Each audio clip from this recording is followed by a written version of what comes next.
Outgoing Cebu City Mayor Mike Rama wa na masurpresa pa sa balita sa pagsuspenso kaniya sa katungdanan sa ikaduhang higayod.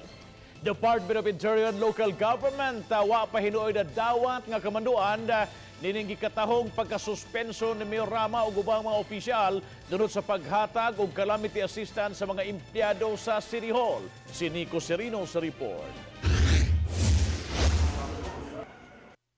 Sa DILG Region 7 sa gihugon-hugon nga suspension ni Mayor Mike Rama, Vice Mayor Edgardo Labella ug mga city councilors. Mato ni Attorney Aish Nogra, legal officer sa DILG, kun moabot man kini gawas sa suspension order, gikinahanglan sab ang pagtugot gikan sa COMELEC. Tungod kay kining panahona, nahisako pa man sa election period kun diin gidili ang pagsuspenso sa mga local officials. We haven't received anything yet, both the order and the order suspending the officials concerned and also the order from the COMELEC giving that approval. Samtang gikumpirmar sa COMELEC 7, nakadawat na sila og impormasyon, aprobado na sa COMELEC Law Department ang hangyo sa pagpatuman sa suspension. Ang Office of the President ang mipahamtang sa suspension nila ni Rama, Labella ug 13 ka mga Cebu City Councilors gumikan sa calamity aid distribution ngadto sa mga empleyado ug misangon sa DILG sa pagpatuman niini. Per information, the Law Department has already given copy to the DILG in Manila.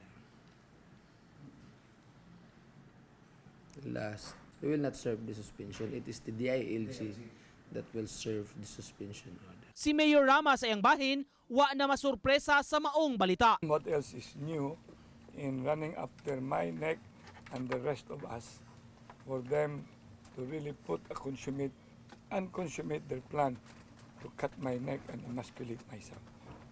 So what else is new? Apan ang hinaot ang mga city officials, kapugnan pa sa Court of Appeals ang gikatahong suspension. Misangat na sila og petisyon nga nangayo og injunctive relief kay gibarugan nila legal ug balido ang pagpasar sa ordinansa. This is a collateral attack on a valid ordinance and therefore the Office of the President does not have that authority to declare an ordinance as invalid and therefore nga dili gyud masuspenso ang mga officials nga ni-implement sa usa ka balido nga ordinansa. Nico Sereno, Balitang Bisdak.